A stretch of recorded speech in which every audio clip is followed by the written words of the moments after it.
A classmate of mine who was working abroad, an only child of the family, had come down for holidays and was preparing for his marriage. He was affected with COVID. Initial PCR test showed negative. His health worsened, and when rushed to the hospital, he died on the way.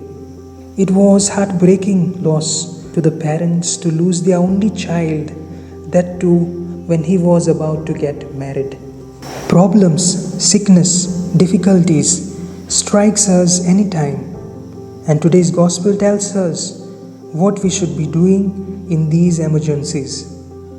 Jairus, a noted leader of the synagogue, had his daughter sick, and no doctor could restore her health back. Remember that she was 12 at that time, considered a marriageable age. On the other hand, the woman with hemorrhage had been suffering for a long time. She was unclean, could not touch anyone. Her touch was enough to make others unclean. Her husband, as per the Jewish law, must have had divorced her. She was desperate to have a normal life. Both the persons were desperate. Jairus risked his position, social status, when he came to Jesus. Nothing mattered more to him than the life of his daughter, and he believed that Jesus could heal her.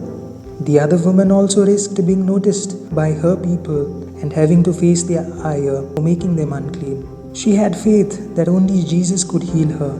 Just by touching his cloak, she would be healed. The Lord sees their desperation and heals and grants their respective needs. Remember, the Lord is close to the brokenhearted. Just trust in Him. Even doctors will give up at times. Then be like Jairus. Humble yourself before God and He will lift you up. Everything is possible to the one who believes. When all else fails, go to Jesus. He is always waiting for you. Even when everything seems lost, remember, Jesus is waiting with His open arms. Like the two persons in the gospel, have a believing and a stubborn faith. Desperate situation calls for desperate and stubborn faith. The desperate faith of the father healed the daughter, and the desperate and the stubborn faith of the woman healed her. Now I ask myself, why did my classmate die young?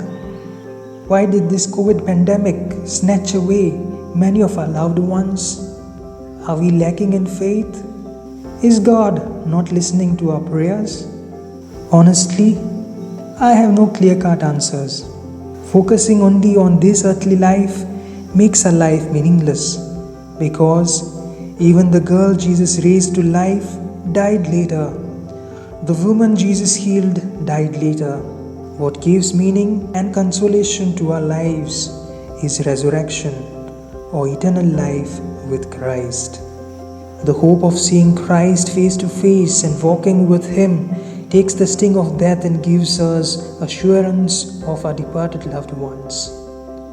Let us live our lives in order to reach heaven one day. Amen.